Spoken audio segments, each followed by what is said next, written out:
Hey, this is Ken at Capital Advantage Tutoring with the crooked hat. It's always reversed. I don't know which way to do it. So I am doing an SIE exam.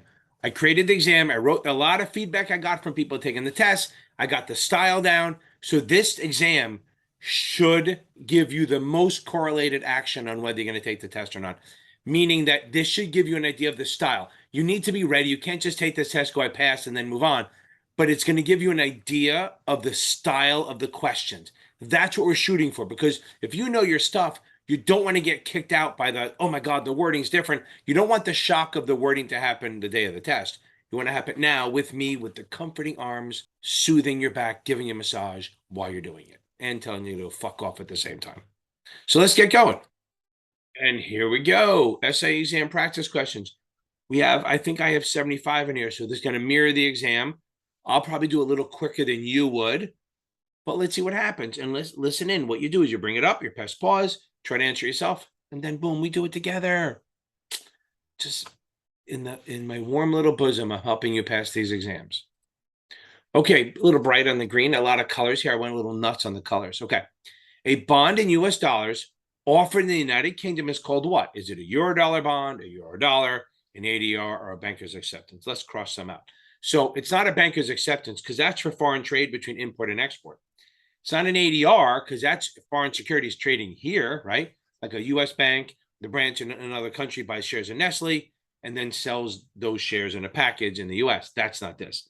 A Eurodollar is US currency deposited in a foreign bank. Like if you go away to another country and you bring your money over there and you deposit it in one of those banks and you don't convert it into one of those crappy euros, that's this.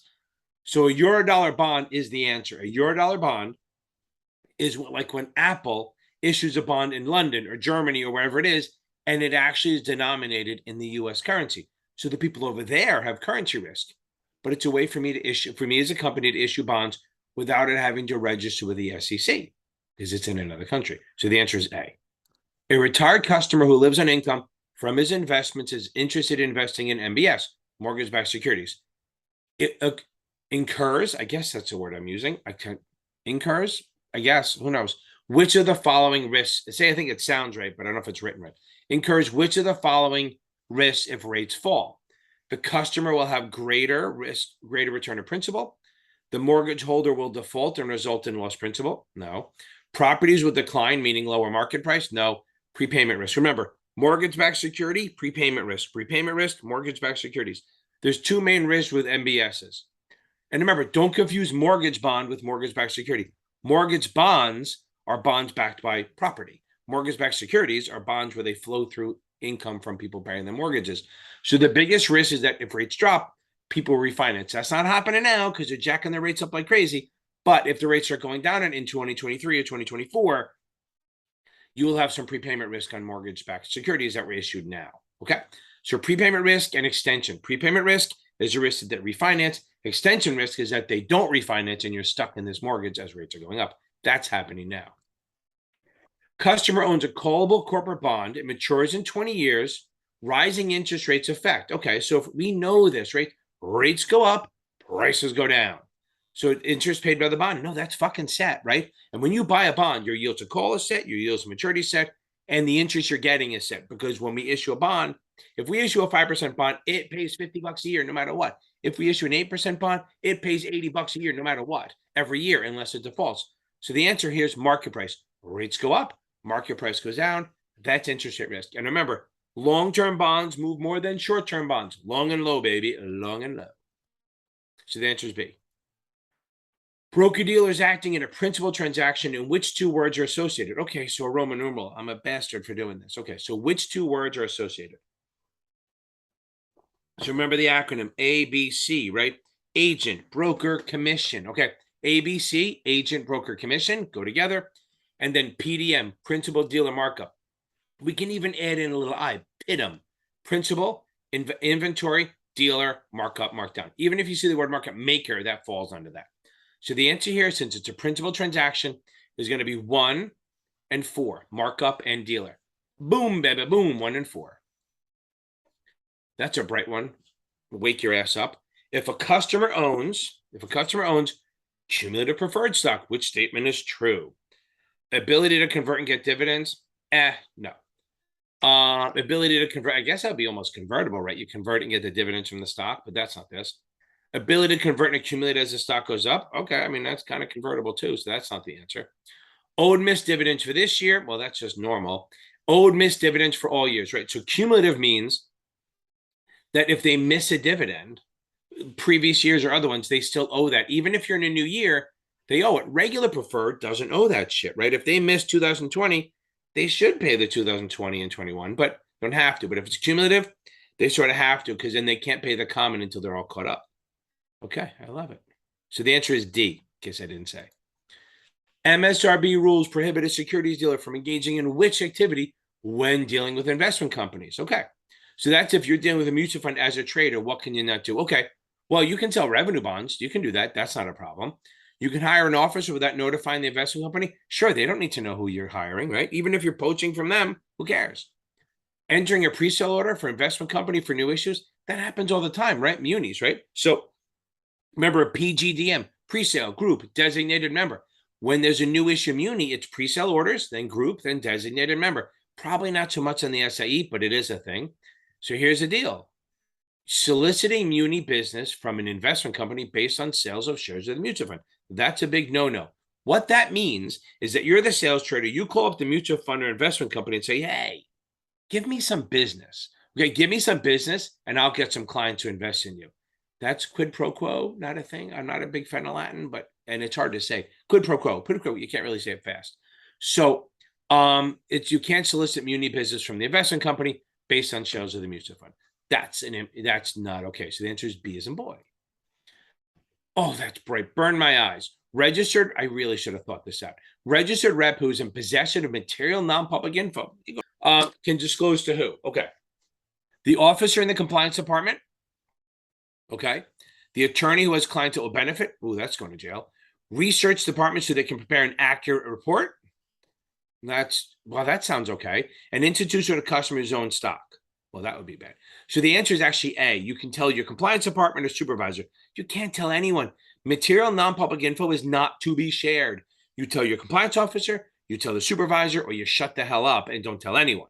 Okay? You can't, if you tell any one of these things. Now remember, saying the information is not the crime. It's if they act on it, that's when you're going to jail. That's when you get the silver handcuffs. Okay. So the answer is A is an apple, officer in the compliance department. God, I'm just getting worse and worse. In a custodial account, taxes are paid by who? Well, in reality, the custodian writes a check, but they're not responsible for it. It's the minor. The minor pays the taxes, okay? So in a custodial account, it's the minor's money, so they pay taxes. Now, it seems unfair, but they earned it. Remember, they're not paying taxes on nothing. If you earn $5,000, you're going to pay taxes on that shit. So they owe the taxes. Nobody gets away from the IRS. The IRS, they go after everyone. So again, the answer is B as in boy. A retail customer instructs a registered rep to sell 1,000 shares of ABC today at the best possible price. According to industry rules, the registered rep will, well, I gave you the action of sell, the amount of 1,000, and the asset of ABC, so I don't need shit. I just got to do it, okay? So I don't need it in writing. You can call them up. You don't need power of attorney because I gave you everything you need. And I said today, so don't do good till cancel. So it's going to be use your best judgment, which is scary. But again, use your best judgment. Good. A 49-year-old who makes $75K a year wants to invest in an IRA. God, I just got brighter and brighter. My eyes are burning, but wants to make an after-tax contribution and take advantage of the catch-up provision. What can she do? Okay. She can only open a traditional IRA and must be 59 and a half. Well, that doesn't need any of that shit. She should open a traditional IRA. Again, that's not after tax, so it's A and B are out. She should open a Roth and cannot use catch-up. Okay. D, she should open a Roth and use catch-up. So it's either C or D because after tax is Roth. And her income is low enough that she shouldn't have a problem. But catch-up clause, which means you can put more in, you have to be 50 to do the catch-up provision, which on an IRA is an extra 1,000. And I think on a 401k, it's an extra 5,000 a year. So you can put more in once you turn 50 because the idea is that you're fucking late. You better catch up or you're going to be eating cat food as you go along. So the answer is C as in Charlie. They can do the Roth because it's after tax, but cannot use the catch-up provision. Bang, C as in Charlie. We're rocking this thing. A customer buys $10,000. Always remember, When they quote bonds, they don't say you bought 10 bonds, 5 bonds, 20 bonds. They say how much dollars. How many dollars? That's some horrible English. $10,000 of Treasury notes. So they will give you the dollar amount. Not that it matters here, but I'm just little random factoids. A customer buys $10K. Well, my English is fucking ridiculous. Mr. Wren would kill me. Is my English teacher in 8th grade. Of Treasury notes on Friday, March 12th. When does it settle? Okay, well, Treasuries settle T+1. Remember, everything is T+2 except for 2 things. Treasuries and options. This is a Treasury that meets it. So if you buy it on Friday, March 12th, it's going to settle on Monday, the 15th, the Ides of March. How funny is that? Now, et tu, Brute. So now the one thing to remember, always look to see, make sure it's not a holiday. Granted, the only holidays you have to really worry about are July 4th and Christmas, I guess. I don't think anything else has a set date because January 1st isn't really, I mean, I guess New Year's can count, but let's not go there. Okay. So the answer is B, Monday, March 15th, the Ides of March. In a system of statutory voting, the common shareholder has as many votes for each vacancy on the board. See, that's where they're tricking you. They already say for the vacancy on the board, for as many votes as you have. Okay, here's the deal. Statutory, you get 1 vote for every share you own and for each vacancy on the board of directors, which if you had 3 board seats open and you had 100 shares, you get 300 votes, but you have to use 100 for each seat, as opposed to cumulative where you get the same 300, but you can mix and match. You can use them any way you want. Better for the cumulative is better for the smaller investor. Now, in this case, it's going to be A because you already, so B doesn't work because we already have the vacancies. The number of directors present at the meeting doesn't matter. And the number of proxy, which is just a way to vote by mail or have someone else vote, that's not an answer. So the answer here is going to be shares owned by the shareholders. Boom. Good. Okay. So the answer is A. Interest rate risk and purchasing power risk is most closely associated with money market's too short for that shit. Common stock beats the crap out of purchasing power risk and doesn't have interest rate risk. DPPs are just all over the place. It's got to be long-term bonds. Long-term bonds have interest rate risk, purchase power risk, and inflation risk, which is the same thing. They have reinvestment risk, all that shit. So, but the longer term something is, the more inflation and interest rate risk it has. So the answer is C, as in Charlamungo. Oh, burn the eyes. Okay. A customer owns ABC common stock and asks the RR to keep an eye on it for him. Soon after, bad news comes out and the customer's out of the country and cannot be reached. Stupid. What is okay for the RR to do? Well, can't sell the stock. You don't have discretion, right? So in reality, him calling you up and saying, hey, watch it for me, you can't just say, okay, you got to go, wait a second. I don't have discretion. So I got to tell you that I can't do anything unless you answer the phone. So what the hell's the use? Okay. So sell the stock, no. Short against a box. On these exams, that's a wrong answer only. That's not going to be, they're never going to ask you to do that because that's just something an insider can do and it's not really testable. Call the customer's spouse and listen to instructions. You can listen to instructions, but you can't do anything because unless they have power of attorney, they can't do shit. So you do nothing and watch this guy go to the poorhouse. So the answer is D as in David. You can't do shit until the person calls you back. A stock whose performance mirrors the economic cycle is referred to as, okay, value stock has low PE, high dividends, it's out of favor, it's out of that, so throw that out. Defense stock is like defense, weapons of war. Lockheed, Raytheon, Boeing, shit like that. They make airplanes, tanks, guns, missiles, shit like that. So that's out. Defensive stocks just do well no matter what. They're just consistent. Like in a bad economy, they do fine. In a good economy, they do fine. They don't rip roar during a good economy, but they're steady, right? Utilities, pharmaceuticals, food, cigarettes, and tobacco. Okay. So the answer is cyclical. Cyclical moves with the economy. Okay. So cyclical moves with the economy. As a business cycle goes up, the GDP is rising. We would buy cyclical stocks, and then we would dump them when the market's going down. Love it. The answer is A. A customer asks an RR for a recommendation on $50,000 worth of mutual funds for aggressive growth and wants to realize profits or cut losses in 6 months. What should the RR say? It's a lot of what should the RR say. Okay, so by nature, mutual funds are longer-term investments that should not be traded in short-term. I like that. B, trade like a common stock for short-term. No, that they don't trade. Okay. Indicated in the prospectus, capital appreciation will ensure his objectives. I filled that in because I'm too lazy to write it. And you should say nothing. That's never really the answer. Remember, whenever it said, what should the RR say? It's always some sort of like warning. It's not a kumbaya moment. It's like, hey, you got to, Hirsch's mellow a little bit. Okay. So the answer is a her mellow. So the answer is A. Mutual funds are really more for the long term. They're not for short term. So we're not going to play that game. The answer is A. An ADR, we're back to this. An ADR, American Depository Receipt, represents what? Well, it's not a fucking CD, so throw C and D out. How fitting C and D are both CDs out. So it's either a U.S. security held in a U.S. bank in a non-branch. That literally is not the answer. A foreign security held in a foreign branch of a U.S. bank. That is El Ansero, okay? So the foreign security held in a foreign branch. So that's like, I was going to say UBS, but that's a foreign bank, right? So I'm going to say Bank of America has a branch in Switzerland. They buy shares in Nestle. They package it up, put it in a shell, and sell the shell in the U.S. So the shell represents foreign securities like Nestle or whatever. Okay, Nestle Quick, right? Okay. So the answer is B. It's a foreign security held in a foreign branch of a U.S. bank. Now remember, it represents, that's the key here. An ADR is actually an American security that represents a foreign security. Okay, B as in boy. Oh, I really got to rethink this. Which oil and gas program has the least risk? Okay, so there's three. There's exploratory, development, and income. Those are the three main. Balance is in there, but who cares? Exploratory is like drilling. They call it wildcatting. It's drilling where we haven't seen oil. Developmental is like you taking developmental is where you're going to drill where there's already oil, or you're taking over an oil well that works. Okay, less risky. Exploratory is the riskiest, and then income is basically just selling. It's just selling oil that's from an already working oil well. That's super fucking safe. So the answer is C is in Charlie, income. Good. If the company decides to proceed with a rights offering, investors can do all except redeem back to the issuer for cash, trade in the open market for intrinsic. Okay, we can do that. Let the rights expire or gift to an issue. Okay, so if I get a rights offering, if they do a rights offering, I get rights. That means I get to buy new shares if I want. So I can buy the new shares. I can subscribe to it. I can exercise, whatever you want to call it. I can give them to my nephew or son or wife or whatever it is.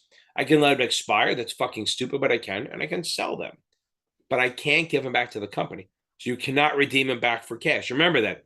You cannot redeem it back to the issuer for cash. But if you want the fucking money, just sell the damn rights. Okay. So the answer is A. You can't redeem back to the issuer. A customer wants to sell short 1,000 shares of ABC, which is true. She can execute in either cash or margin. Nah, only margin. She must sell in a plus signal. That's old school. Or if there's a circuit breaker, I was going to say trigger warning, but that's not it. Circuit breaker. She must execute in a margin account. I like that. She must deposit the full amount prior to entering the order. No, because it's a margin account. She only has to deposit 50% of what she sells for. So she has to do it in a margin account. That's the true answer. C is in Charlie.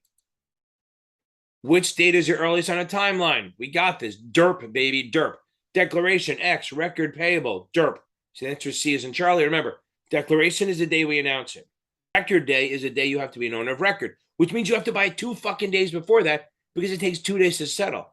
So if the record date's the 25th, you have to buy it by the 23rd. Because the 24th, if you buy it on the 24th, you settle too late, which means it's the X day. So the X day is the day before the record date. And the payable date doesn't really calculate in, other than that's when you get your check. Okay, so again, DERP, D-E-R-P, Declaration X, record payable. X is always the business day before the record day. Record day is the day you have to be an owner of record. You have to settle. Payable is when they cut the check. So the earliest on the timeline is declaration date because that's fucking DERP. A customer wants to establish an account for the benefit of his grandchildren, but wants to control the distribution of the asset and direct how the account be invested. Which should the RR discuss? Okay, so let's go through this. Open UGMA. Okay, well, that could work. But the problem is you can control what you're investing in, but you have to give it to the kid at 18. Maybe we don't like that. UGMA, we got it's a kid's account now. Covered L is you can invest in anything you want, but you have to give it to the kid when they're 18. 529, and you have to use it for education. 529, it's you can kind of put as much as you want in, within reason. I mean, the states have their own rules on how much, but they also have rules on what you can invest in, and it can only be used for education. So that doesn't work. So I think a trust account is the answer. Trust account, you can set it up any way you want. You can say they get it when they're 30, 40, whatever you want to do. You can be the trustee and make sure they get it when they when you say they do it, and it can be invested any way you want. So the answer to this, having the total control, is a trust.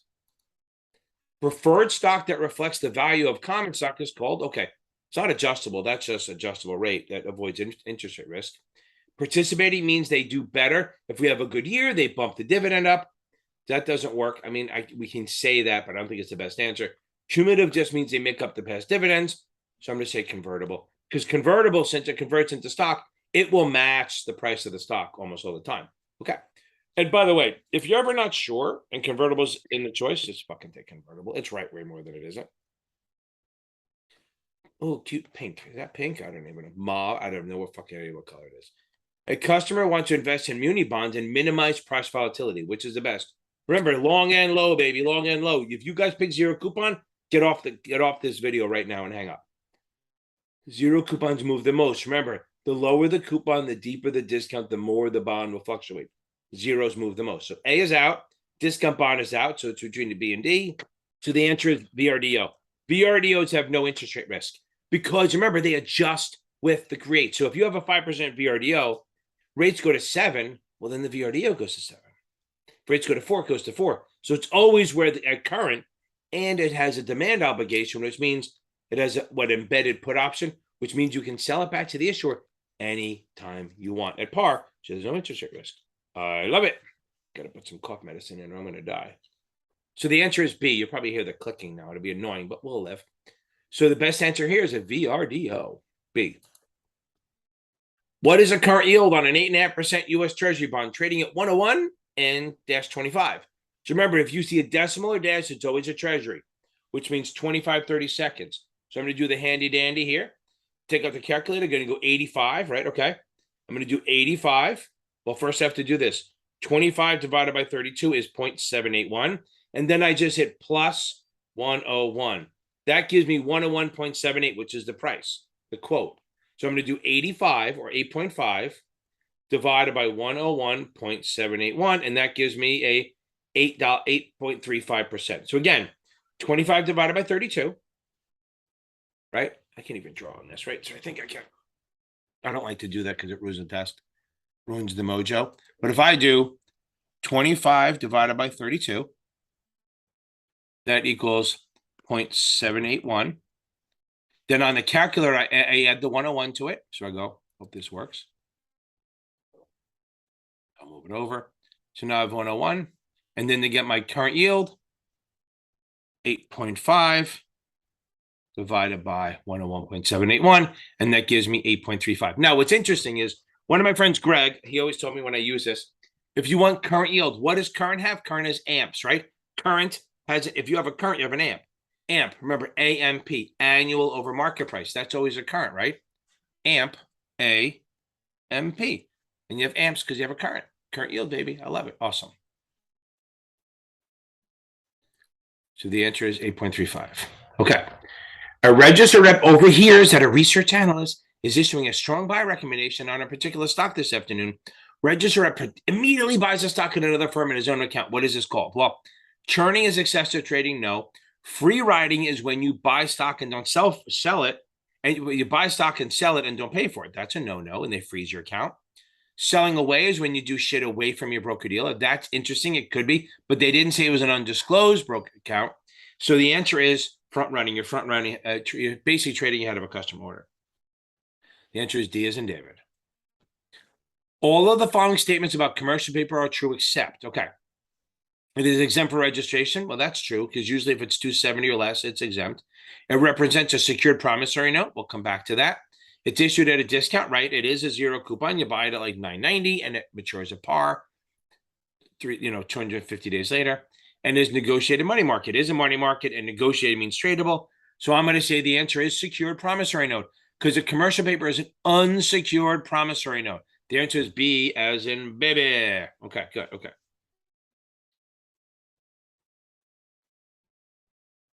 Which statement is true regarding a customer asked about selling short? Okay, shorting a stock is when you borrow shares, sell them, and hopefully buy them back cheaper. Has limited risk? No, they have unlimited risk. Can only sell in a down tick? No. The stock must be located first before the trade. Securities must be listed and actively trades? No.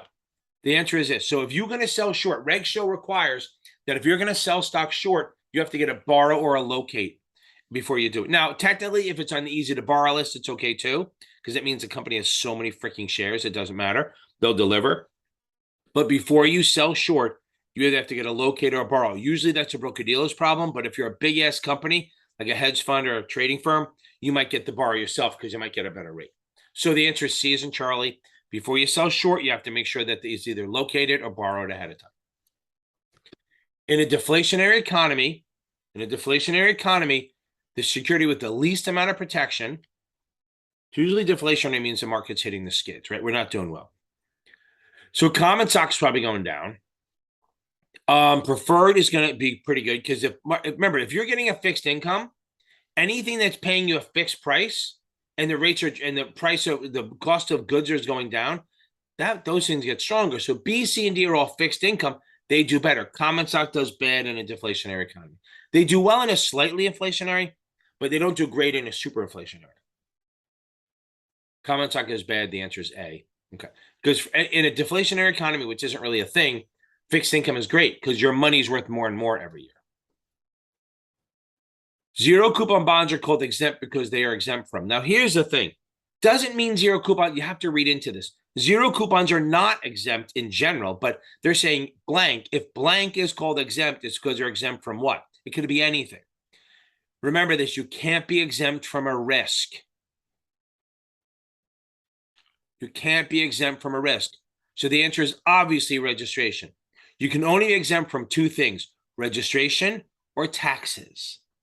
You can't be exempt from risk. So yeah, they may not have credit risk or interest rate risk or inflation risk, but that they're not exempt from it. They just may not have it. Exempt is a legal term. The answer is B. A transaction where a writer covers a position by purchasing an option is called, okay. So writer means you sold it, which means it's an opening sale. Opening sale has to be followed by a closing buy. It's that simple. So the answer has to be C. But if this was an opening buy, it would have to be followed by a closing sale. Again, whoa, that's great. You're so fucking smart. Okay, good. Anyway, the answer is C.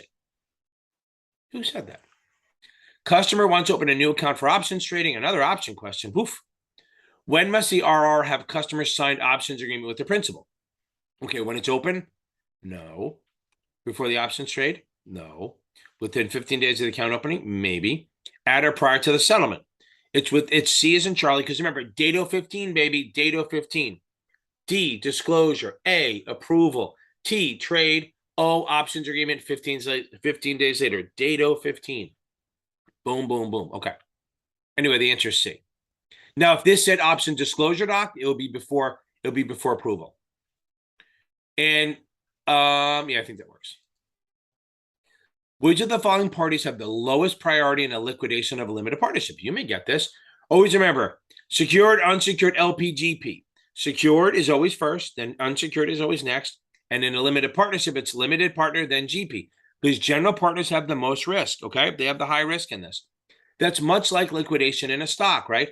Secured, unsecured, preferred, common. Secured, unsecured, preferred, common is it almost very similar to secured, unsecured, LPGP. Okay. So the answer is B as in boy, in case I didn't say. New shares of an IPO that are listed on the New York Stock Exchange become marginable after how many days? 30 days, baby. That's called aged, okay? So once a stock is out there for 30 days, you can margin it. And that is why mutual funds are not marginal, because it's like an IPO every day. So that's also why if you buy a mutual fund, after 30 days, you can borrow against it. You just can't buy it on margin. So the answer here is B as in boy, 30 days, baby. Oh no, a convertible. A customer buys the A convertible, but I can't write for shit, at 120 with $1,000 par, which is convertible at $50 a share. What is a conversion ratio? So you do par divided by the convertible price. 1,000 divided by 50 is 20. C is the answer, 20 to 1. Always remember, ratio is always par divided by the, well, I'm coughing. Ratio is always a par divided by the convertible price or the at price. 1,000 divided by 50, that's 20 to 1, baby. Good stuff. Oh, gotcha. Nice little pastel, and then bang, hit you with the neon. If a muni bond is being offered at 101 1/8, how much would 10 bonds cost? Okay, so first we do 1 divided by 8, that's 0.125. We add the 101 to it, right? So let me do it. I guess I can do it on here because I'm not so lazy. 1 divided by 8 equals 0.125. I'm going to add that on my calculator. So I'm going to get 101. 101. Remember, the reason you do on the calculator, because I don't want you doing this. I don't want you going 1010.125 because then you fuck up. So it's 101.125. And then you're going to multiply 10 to get it per bond, 1011.25. And then it's 10 of them. So it's 10112.5. So the answer here would be B, or not to be. There it is. Okay. Answer is B. One thing about me, I think you should know. That fucking thing. Sorry, I'm watching TikTok all the time. I keep seeing that stupid song. It just got stuck in my head. Okay. I don't think I could do that. I mean, I watch people try to do that little beat, that rhyming thing, and they must have to practice like 400 times. How can they remember that what their story they're telling? Half of you probably don't know what I'm talking about, but if you have TikTok, you had to have seen it. Okay. If a customer wants to open a new margin account and she wants to buy $3,800 worth of stock, what's the minimum deposit? Okay. So minimum deposit is 50%. So 50% of 3,800, blah, blah, blah, is 1,900, but you can't do less than $2,000. So the answer is $2,000. The answer is C, as in Charlie. Okay. Which of the following securities has the least amount of principal risk? So principal risk means that we can't lose our money. Okay. Equity options, no, they're pretty risky. Common stock, risky enough. Preferred stock, better. Treasury bonds, baby. Treasury bonds don't have principal risk. If you hold it to maturity, you're getting your money back. Think about it this way. If you don't, then getting your money back is the least of your troubles. Okay. The answer is D. What best describes Eurodollars? We kind of went there. Okay. European currency deposit in U.S. bank? No. U.S. currency deposit in a foreign bank? U.S. country created by foreign central banks? That's just fraud. Counterfeit. And U.S. currency traded by the Federal Reserve Board to facilitate foreign currency transactions? No. So remember, Eurodollars are U.S. currency deposited in a foreign bank. That's B. Do not confuse it with the Eurodollars, which is U.S. companies pretty much issuing bonds in foreign countries and pays in U.S. dollars. Good. Usually a Eurodollar would be for like, if you're going to do a transaction in another country, like a big one, and buy it, and they want to be paid in dollars because we are the shit, we're the reserve currency for the world, they may want to be paid in U.S. dollars. So you want to bring it over, get it into the bank so there's no delays. B as in boy. GNMA PTC pass-through certificates for mortgages pay principal and interest to holders when? Well, if you guys are renting, when do you pay your rent? Monthly. If you buy a house, when are you paying your mortgage? Monthly. So mortgage-backed securities pay monthly. Boom. And remember, on the next exam, the 7th, when they do suitability, remember this, you don't pick GNMAs or mortgage-backed securities unless you say they want monthly income. Just a little thing. Ugh. What asshole did these colors? Oh, me. Customer wishes to open an account with a number instead of his name on the account. Why? He wants to hide his shit. So he doesn't want anyone to know who he is. Okay. What should the RR do? The employee needs to be told in writing. Okay. No, you don't care. FINRA must be notified within 30 days. I disagree. This is not permitted. Yeah, you can do this. The customer must sign an attestation that the account is theirs. They have to. Long time ago in the 90s, one of my friends worked at, I think, Joseph or something. And he said he saw there was somebody famous. He saw all their accounts. All his trades kept going by. He kept buying stuff that everything he saw, this guy was like Peter Lynch or somebody. And he kept buying on the stocks that he did, and he made money. So it's interesting. So that's why they do this. They don't want anyone knowing what they buy and sell. So you can have a numbered account instead of having your name on it, but you have to have some sort of attestation saying that it's your account with the rep. So the answer is C as in Charlie. According to the Telephone Consumer Protection Act of 1991, unsolicited calls can be made between the hours, which is fucking insane. I'm just going to tell you, it's 8 a.m. to 9 p.m. So 8 a.m. to 9 p.m., you can make unsolicited calls. There are exceptions if you know them or they tell you to call them. And that's why you never answer a call at 8:45 p.m. because most likely it's a telemarketer. And interesting enough, they can call you and say, put me on the do not call list. And you have to have that updated list within 30. I think it has to be updated within 30 days, and then you can't call them for, I think it's 5 years or something like that. Again, the only time you can call them if they're in the do not call list is if if you send out flyers and they respond to it or they tell you to call them, or if they're a customer of yours, then you can't do that. But again, you can unsolicited cold calls 8 a.m. to 9 p.m. That's a long day. All of the, I went heavy with this red, huh? All of the following parties are eligible for Breakpoints except, okay, individual, of course. Breakpoints volume discounts, right? An account for an investment club will come back. Custodian account, yes, and a minor, yes. So what you can't do, an account, investment clubs are like, that's like where a bunch of people are neighbors or whatever. They get together, they put money together, and then they invest in like securities. They will vote on it. But sometimes they would put money in a mutual fund while they're waiting or something. And the mutual fund goes, wait a second, you're not getting a breakpoint. We're considering you 20 different investments. So you're going to pay the charge like it's 20 different investments. They're not giving investment clubs a volume discount or breakpoints. Okay. The answer is B. Initial purchases of securities by the public from a syndicate of underwriters occurs in what market? Okay, always remember, initial purchases, IPOs, are the primary market. IPOs are the primary market. Remember that. Boom. Secondaries where it trades, third market and fourth market are in the secondary market. So the primary market is like IPOs, new issues, underwriting, syndicates, shit like that. The secondary market, there's 4 markets: first, second, third, fourth. First market is not the primary. First market is exchanges, New York Stock Exchange, NASDAQ. Second market is over-the-counter, unlisted securities, over-the-counter bulletin board, bonds, pink sheets, shit like that. Third market is where shit that trades on the stock exchange trades over the counter. And then the fourth market is for like institutions. Remember, only FINRA members can trade. So the fourth market was created to allow non-member firms like banks, broker-dealers, hedge funds to trade with each other. Okay. So again, the answer is the primary market because that's where new issue stuff happens. Which of the following securities has the greatest investment risk? Blue chips, munis, tech, government bonds. Well, governments are safe. Munis are pretty safe. Blue chips are pretty safe. They're like like a blue chip recruit. They're good. So the answer is tech stocks. Techs are growth. Tech is always considered a growth stock, so it probably has the greatest risk. C is in Charlie. When must a customer who wants to open, wants to open an options account receive the OCC risk disclosure?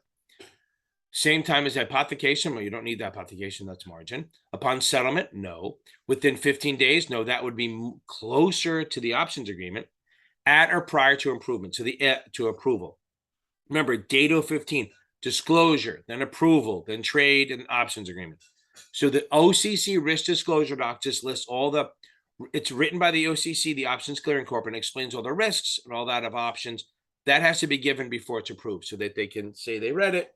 And remember, just emailing it to them or giving them a link is the same. Always remember, access equals delivery. If you give them access to it, it's the same as being delivered. So the answer is A. Which of the following actions by the Federal Reserve Board are most likely to increase inflation? Selling T-bills? No, because selling is tightening, so that would not. Increasing the bank reserve requirement during recession? No, because if you increase the reserve, you're making it harder to borrow. So it's supposed to hold back inflation, kind of what they're trying to do now. Lowering the discount while industrial production is at full capacity. That would be like what happened last year in 2021. They kept lowering the rates, but everyone was going gangbusters, so we have a lot of inflation. So that's the answer. But let's make sure we look at D just to make sure. Raising the discount rate when the Dow Jones reaches a high. No, that's what they're doing now. They're raising the discount rates to combat inflation. So the answer is C as in Charlie. Good. On Wednesday, July 15th, the customer buys muni bonds. What is a regular way settlement day? So remember, everything's T+2 except for Treasury. So this is a muni. So 16, 17, so it's going to be July 17th. Good. If a coupon yield is 7.5% and a bond maturing at 15 years, it's purchased at 98-25. What is the current yield? Okay, we got to bring out the calculator again. So what we're going to do, we should all be good at this by now. Remember, it's amp. Current is amps, right? We have currents and we have amps. So we're going to do 25 divided by 32. So that's, again, 0.781. So we're going to do 98.781. I'm going to do 7.5 divided by that. 7.5 divided. Annual over market price. So let's do that. 7.5 divided by 98.781. It's going to be 7.59. Boom. The answer is C as in Charlie. This current yield shit Should be the easiest thing you guys do. C 7.59. Okay. Oof. I always do the pastels right by this bright color just to screw you up. Which issuer would typically use a private placement exemption, Reg D, to capitalize? Okay. That means unregistered. So mutual funds are registered. Closed-end funds are registered. ETFs are registered under the Act of 40, and they're publicly traded. So it's hedge funds. Hedge funds do Reg D. They issue under a limited partnership. Private, usually only accredited investors can buy. And remember, hedge funds are not very liquid. So the person who buys them has to not have liquidity needs. Okay. So the answer is B as in boy. A 17-year-old wants to open an account. They are or must kick them the fuck out. Obtain permissions from parents? No, they can't do that because they're not an adult. Request an age waiver? Love that. No. Refuse to open an account? I like that a lot. Have them open a joint account with a parent? No. Under 18, they're not an adult. They're not a person. So they can't do that. Okay. So the whole point here is that if you're under 18, you can open a joint account. They can open a custodian, UGMA for you, or even an IRA, but they can open it for you. You can open it. So as my rule, it's a great rule to follow. Never be in a room alone with a 17-year-old. Nothing good happens. Okay. So stay away. Refuse to open the account and kick them out. Say come back in a year. An RR opens an account of a new customer who wants to invest in $100K in the closed-end fund that RR suggested was CE Inactive. CE Inactive is continuing ed inactive, which means you didn't finish continuing ed. And I just did a video on that explaining the new rules. But if you're inactive, you can't do shit. So A is out, B is out, C is out, D is the answer. You can't do anything until you complete the regulatory element, which you just go in, you go on your computer, you fill it out. You can't fail. You just can run out of time. They give you scenarios, and you just got to understand that. Okay, so the answer is D as in David. Good. Which of the following is true of preferred stock? They have voting rights? No. Lesser claim than common? No, they're ahead of common. Preferred stock fluctuates more than common with an increased opportunity for a large cap gain? Literally no, because preferred stock doesn't move other than for interest rates unless it's convertible. Yes, they pay a fixed dividend, does not fluctuate. That's literally what a preferred stock does.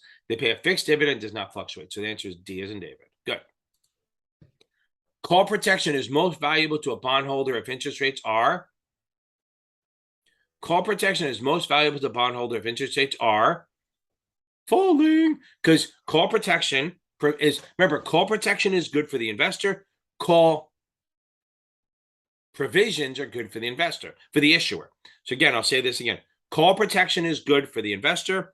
Call provisions is good for the issuer. So protection is the number of years they can't call the bond back. And when do companies buy the bonds back? When interest rates are falling. So the answer here is when interest rates are falling, call protection helps you. So the answer is A.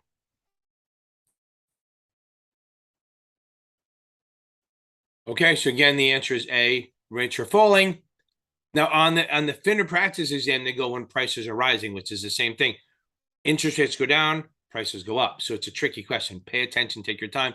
I'm going fast because if I fail, I don't care. Okay. The trust indenture is a legal contract between the trustees and, okay, so the trust indenture is for corporate bonds, and it's a document that lists what the issuer can and can't do. And it's between the trustee who's hired to protect the investor and the issuer. So it's B as in boy, the issuer and the trustee. Remember, it's not between the issuer and the investors. It's between the issuer and the trustee who's paid to protect the investors. That's like a bank in New York. I think they do like 40% of it. Because it has to be a company or a bank that's big enough that the issuer can't bully around. At the time a new customer opens an account, customer asks that the duplicate statements be sent to the investment advisor. What does the RR do? Note it on the account, send a request to purchase and sales? No. This is prohibited? No, you can do this shit. Send on a trade-by-trade basis. No, that's a lot of work. Yes, if I call you up and say, listen, I want you to send the my statements to my investment advisor also, you do it. I pretty much have to probably do it in writing. But you just note it on the account and do it. That's awesome. Good. Answer is A. See, I always do the pastels and then I whack you with the bright. A customer owns 100 ABC stock position, which is appreciated, and the customer wants to protect his gain. Which choice is most suitable? Okay. So if you're long stock, you buy puts or sell calls. Okay. Oh, it's not there. I don't see buy. I see buy calls and sell puts. So I throw them out because those are bullish options. Okay. So they'll throw them out. So the question is, do I do a sell limit or a sell stop? And remember, stops protect, limits don't. Stops protect, limits don't. Stops protect, limits don't. Get it in your fucking head. Stops protect, limits don't. Enters A, sell stop. Because remember, what happens is, say you buy stock at 50 and it goes to 70, maybe you go, I'm afraid it's going to go down. So you do a sell stop at like 65. So if the stock gets down to 65, it'll sell, it'll trigger, you'll sell it around 65, still make money. Okay, love it. So the answer is A. Which of the following theories believes the economy can be affected by taxing and spending? That could be affected or affected. I have no fucking idea. Dow theory, Keynesian, monetarist, supply side. No. So Dow theory, no. Monetarist is more monetary policy, which is the Federal Reserve buying and selling what they're doing now. Supply side is Friedman, where they just give money and they expect the corporations and they expect them to invest more to hire more. None of these things work. Keynesian is about taxing and spending and not spending and all that and government stuff. It's fiscal policy. I think he's wrong. He actually put us, whatever. I'm not going to get into the political part, but the point is, Keynesian tried to get us out of the depression and actually made it worse because Keynesian believes in like just make work, like almost like if we're in trouble, the government's the only one that can get us out of it. Which that's not, you really want the government helping you. Okay, so now it's almost like in a bad economy, they're going to hire you to dig a ditch. And then tomorrow they're going to hire your sister or brother to fill it in. And then you work Monday, Wednesday, Friday, digging ditches. And on Tuesday, Thursday, they fill it in. I'm being facetious, but that's what they're doing. They're just making work. Now, they made a couple of things. I think they did their highways during that. I think Obama wanted to do the train lines during that, but then we came out of the recession. But that's kind of what they were doing. So Keynesian theory believes that the government can affect it by taxing and spending. Okay. Customer cash account is frozen because they're free riding the bastards. All is allowed during 90 days in the account except. Okay, so they freeze your account for 90 days. Sell the corporate bonds in the account. You can do that. Remember, it's except. What can you not do? Purchase of shares paid in 4 days. I don't know what that means. Transfer of shares in a margin account. Withdrawal of 200 shares held in an account. So I'm actually go with B. I'm going to explain what it is. So normally when you buy shares on Monday, it settles on Wednesday, which is when the broker-dealers pay. You technically, according to Reg T, have until Friday, 4 days to pay. So what they're saying is if account is frozen, that means you sold shares, you bought shares and sold them or whatever and didn't pay for them. So they freeze your account, and that's what happens. They say you can still trade all you want, but everything has to be paid up front. That's what it is. You have to be paid up front, not at the end, not in 4 days. They don't trust you anymore for the next 90 days. It happened to me when I was a kid. And answer is B. A customer wants to purchase municipal security, but the RR thinks it's unsuitable. When is the RR permitted to execute? Okay. So the customer calls you up and says, I want to buy something crazy, some stupid, right? Okay. Under the circumstances, yeah, they tell you to do something, you have to do it. After receiving approval, you don't need approval. After receiving specific instructions from a customer, I like that. After approvals from the MSRB. No, you don't need approval from the manager or the principal. So B and D are out. And you can do it. If the customer gives you an unsolicited order and wants to do something stupid, you can try to convince them. But if they ultimately want to do it, you have to fucking do it. Okay. So what would you do to protect yourself? You would mark the order unsolicited, probably send an email to the customer and your boss at the same time and say, hey, I don't think you should do this.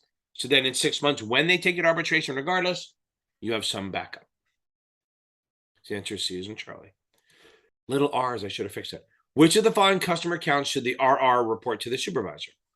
Okay, so with their customer activities, which of the following customer activities should the RR report to the supervisor? Opens multiple accounts with different objectives. People do that all the time. Lack of concern about commissions. New customer wiring different large amounts to various family members. No, they're related accounts. That shit happens. Look at my accounts. I'm sending money all day long.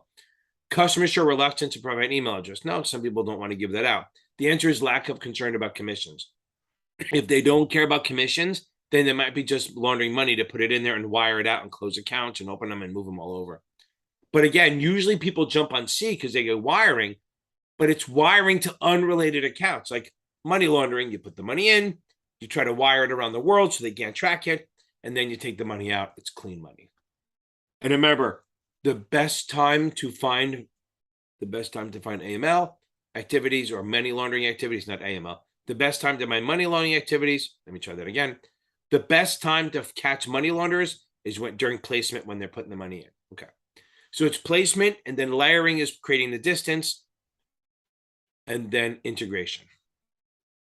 So the answer is B as in boy. If they don't care about commissions, they might just be a fraud. ABC Corp is opening a new account. In addition to the articles of incorporation and tax ID, what is required? Photo ID and residential address of the person authorized? No. Annual report? No. A list of authorized trading individuals and the names of the board of directors. Okay. Anytime you open an account for a corporation, you have to know who can place trades. Like if you had an account with Pepsi, not that there's anything wrong with the people, but you can't have the drivers just calling you up and say, hey, buy some of this. So you have to have a list of who can place trades. That's authorized individuals. Boom. T-bills offer all the following except they're fucking liquid because they're short-term and super safe. They pay interest at maturity. That's true. And they don't really have credit risk, so they don't have a fixed coupon. That's the answer here. T-bills are a short zero coupon, so they don't have a fixed coupon. The price you buy them at determines what you're going to earn. So they don't have a fixed coupon. Okay, what is the current yield? A lot of current yield questions on this. What is the current yield on an 8.5% trading at 1,020? So it's not a treasury for the first time, finally. So 8.5 divided by 1,020, 8.5 over 1,020. Since you've done it so much, I'm not going to put on the board. 8.5 divided by 1,020 is 8.33%. Boom, current yield. There we go. Got it. Okay. And by the way, you can knock out 2 right away, even if you can't remember the thing. If it's a premium, the yields have to be lower than the coupon. So boom, A and B are out. So it has to be C or D. Good. Real interest rate or real rate of return is the nominal, which is what you're earning minus. So it's what you're earning minus inflation rate. Okay. So real interest rate is nominal minus the inflation rate, which is B. So think about it right now. The inflation rate is 8%. If you bought a 4% bond, you're actually losing 4% a year. That's the way it goes. Okay. Hopefully the goal is to have bonds that are paying. So when inflation rate's 2, when you buy a 5% bond, your real rate of return is 3, right? 5% bond, 2% inflation, real rate of return is 3. That makes sense though, right? Because in reality, if you're earning $50 and inflation's 10, when you get the money next year, it's buying less than it would buy now. So that works. Your real rate of return. Again, the answer is B. An international company is most likely to which, I'm stuttering because it's been a while. An international company is most likely to use which security to finance merchandise trade? Banker's acceptance, commercial paper, repos, or T-bills. Okay. So T-bills, no. That's just for parking your money. Repos are for the Federal Reserve Board to move the easing or tightening, right? Commercial paper is short-term debt, 270 or less. It's a money market. Banker's acceptance. Banker's acceptance are for foreign trade.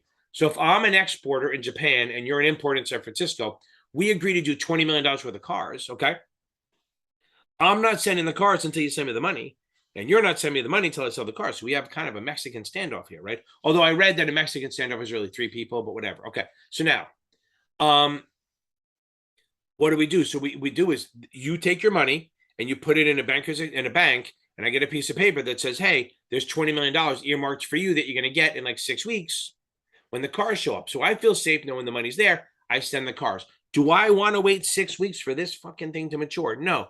So what I do is I sell this. If it's worth 20 million, maybe I sell it for like 19.5 or 19.8 million. So I have money now, and whoever buys it from me is willing to wait the 6 weeks. So that's a banker's acceptance. So banker's acceptance is for foreign trade. Boom. A. A put option has intrinsic value when the market price of the underlying is. Okay. So remember, call up, put down. If the market price is above the strike, a call is in the money. If the market price is below the put strike, that's in the money. So if you have a 50 call, anything above is in the money or intrinsic. Anything below is out. If you have a put, anything below the strike price is in the money or intrinsic. Anything above is out. So if you have a 50 put and it's trading at 48, it's $2 in the money. If you have a 60 call and it's trading at 64, it's $4 in the money. Notice I didn't talk about buy or sell or premium because it doesn't fucking matter. Really, it just means will it be exercised? So the answer here is making sure I do this right, not be an idiot. It's A, lower than the exercise. Premium doesn't matter. And call up, put down. Customer invests in a variable annuity during the life of the contract, since this is a retirement account. The value increase is treated as fully taxable and credited to the tax account. It's not taxable. Tax deferred, I like it. Non-taxable, no, that's not a thing. And tax deductible, no, because remember, even if it was about the contribution, Annuities are non-qualified for the most part, which means it's not tax deductible. So the answer is tax deferred. So it's a retirement account. IRAs, 401ks, annuities, 403bs, they all grow tax deferred. And then you pay tax on the end. Okay. So the answer is B.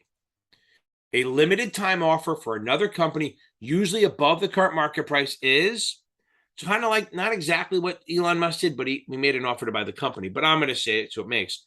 If the stock is trading at 40 and then I come in and say I want to buy Twitter at 50, I'm going to leave it open for 20 days and say anyone who wants to tender their shares to me, I will buy them at a price. So I'll say, listen, I'm willing to buy 1 million shares. Okay.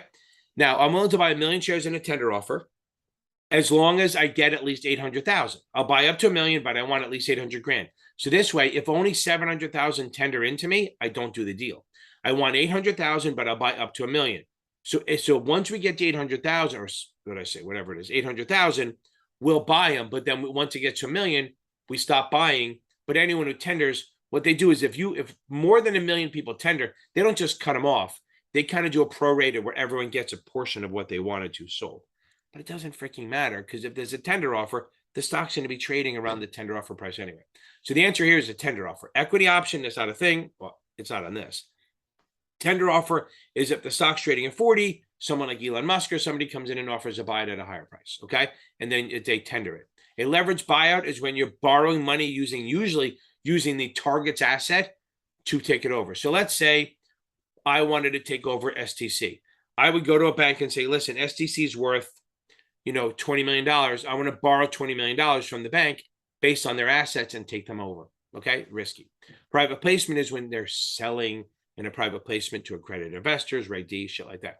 So the answer here is tender offer, even though I rambled for 10 minutes.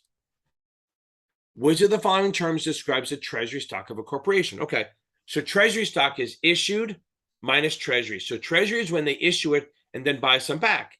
But once it's been issued, it's been issued, okay? So you issue it and then you buy it back. That's treasury stock, okay? So issued minus treasury equals outstanding, right? So if I issue 1 million shares and then buy back 200,000, that leaves 800 grand outstanding. And the 200,000 is treasury stock. But that stock has always been issued. I just bought it back. So the answer is A, is issued. There's no such thing as matured stock. Preferred stock is a different thing. And outstanding is issued minus treasury. So boom, A is issued. All of the following debt trades and interest except. Okay. So all bonds trade either flat or with interest. So flat means zero coupon, there's no accrued interest. And interest or with interest means there's accrued interest, which means if you buy the bond, remember it pays every 6 months. If you buy the bond in between the payments, you have to pay the seller the amount of interest that they would have earned for holding it for up to that day. You have to pay that when you buy it. So that's called and interest. So zero coupons do not trade in interest. They're flat. And what? Also, so do income bonds. What are income bonds? Income bonds are when a company is about to go bankrupt or they're restructuring. They'll say, listen, we're going to change our bonds that pay every 6 months. And we're going to restructure them to say we're only going to pay if we hit certain earnings targets. It's like it gives them a little bit of relief, right? So if I'm Kmart in the 90s, I'm merging with Sears. I have all these bonds that are kicking in, okay? And I owe this money every 6 months. It's killing me.